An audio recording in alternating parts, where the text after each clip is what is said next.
अस्सलाम वालेकुम व्यूअर्स, आज हम बहुत मज़ेदार सी हलीम बनाने वाले हैं और इसके लिए जो हमें दालें दरकार हैं वो ये हैं जी। मूंग की, चने की, मसूर की, माश की दाल सब बराबर बराबर, चावल भी बराबर, लेकिन गेहूं और जौ हैं वो डबल लेंगे। यानी अगर एक एक चम्मच दाल है और चावल है तो 2 चम्मच आपने गेहूं के और 2 चम्मच आपने जौ के लेने हैं, बाकी सारा एक एक चम्मच। अगर आधा आधा कप है तो गेहूँ और जौ एक एक कप, यानी ये डबल होंगी दोनों चीज़ें।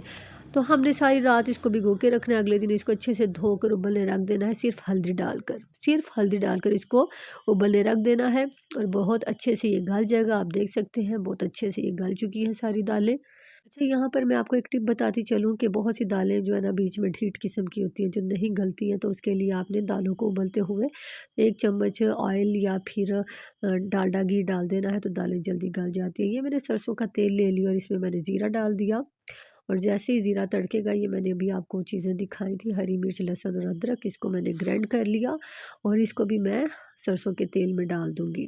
सबसे पहले मैंने ज़ीरा डाला और लहसुन, अदरक और हरी मिर्च को ग्राइंड करके ये भी डाल दिया। इसकी भुनाई करेंगे हम। जैसे इसका कच्चापन दूर हो जाएगा, हम इसमें धुला हुआ चिकन डाल देंगे। अच्छा, अब आप सोचेंगे मैंने प्याज नहीं डाला। बिल्कुल प्याज डालूँगी मैं, या तो आप ब्राउन करके पहले निकाल लेंगे या फिर आप रेडीमेड जो ब्राउन प्याज मिलता है आप वो ले लेंगे। लेकिन लेंगे कितना प्याज आप, क्योंकि कच्चा प्याज अगर आप लें तो आपको बताया जाता है 2 प्याज या 3 प्याज, लेकिन अगर आपने ब्राउन प्याज लेने हैं जो ऑलरेडी ब्राउन मिलते हैं बाज़ार से, मार्केट से, तो आपने 2 मुट्ठी प्याज लेना है।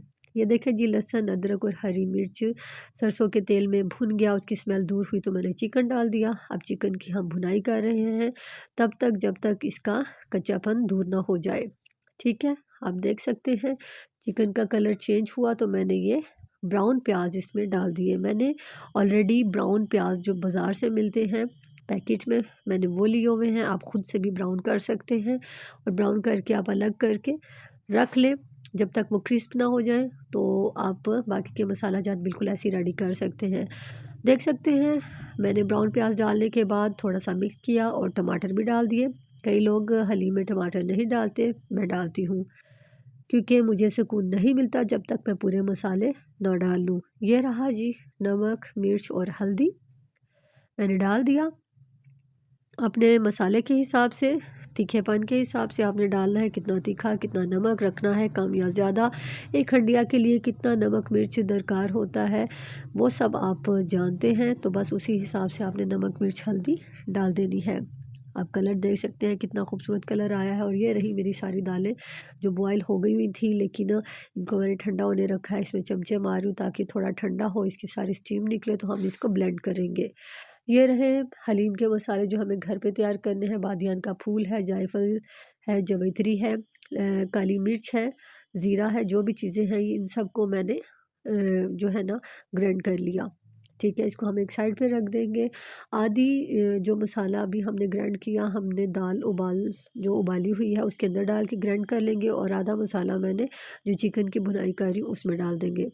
बहुत ज़्यादा अहम पॉइंट ये है कि जब हमने दालें ग्राइंड करनी हैं तो हमने इसको छानना ज़रूर है। ये देखें यहाँ पर दालें तो बहुत जल्दी गल जाती हैं, लेकिन गंदम और जो होता है ना वो मोटा रह जाता है, तो उसको आपने एक छलनी से छान लेना है। और उसके बाद दोबारा से जब सारी दालें ग्राइंड हो जाएंगी ना, तो इनको दोबारा से थोड़ा सा पानी डाल के इसको भी ब्लेंड कर लेंगे तो सारा कुछ यकजान हो जाएगा, इस तरह गंदम मुँह में नहीं आएगी। ये देखें जी, चिकन हमारा भुन गया है। ऊपर से हम इसका रोश उतार लेंगे, रोश यानी कि इसका रोगन, इसका जो ऑयल है वो सारा उतार के अलग कर लेंगे। और जो सिर्फ चिकन और थोड़ा मसाला रह जाएगा, इसको हमने घोटने से घोट लेना है, इस तरह से सारा चिकन श्रेड हो जाएगा। चिकन मैंने बोनलेस लिया है, आप हड्डी वाला ले सकते हैं, लेकिन फिर हड्डियाँ अलग करनी पड़ेंगी, इसीलिए बेहतर है कि आप बोनलेस चिकन ले सकते हैं।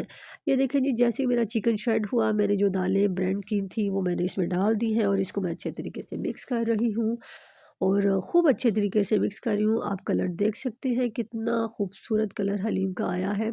और ये देखें मैंने अभी घोटे छोटे नहीं लगाए, सिर्फ दालों को ब्लेंड किया है, तो इसकी अपने ही खुद ब खुद लेस बन गई है क्योंकि इसमें जौ है और गेहूँ है। यहाँ पर एक और बहुत इंपॉर्टेंट पॉइंट वो ये कि जैसे ही आप दालों को इसमें डाल दें, एक उबाल आए, तो आपने यहाँ पर थोड़ी सी टाटरी को पानी में मिक्स करके डाल देना है। अगर टाटरी ना हो तो आपने सफ़ेद सिरका डालना है, इसकी वजह इसकी वजह ये है कि जब तक आपकी ये हलीम ख़त्म नहीं होगी, आपका कलर, हलीम का कलर बिल्कुल वैसा ही रहेगा जैसे फ़्रेश हलीम होती है, और इसमें स्मेल भी नहीं होगी।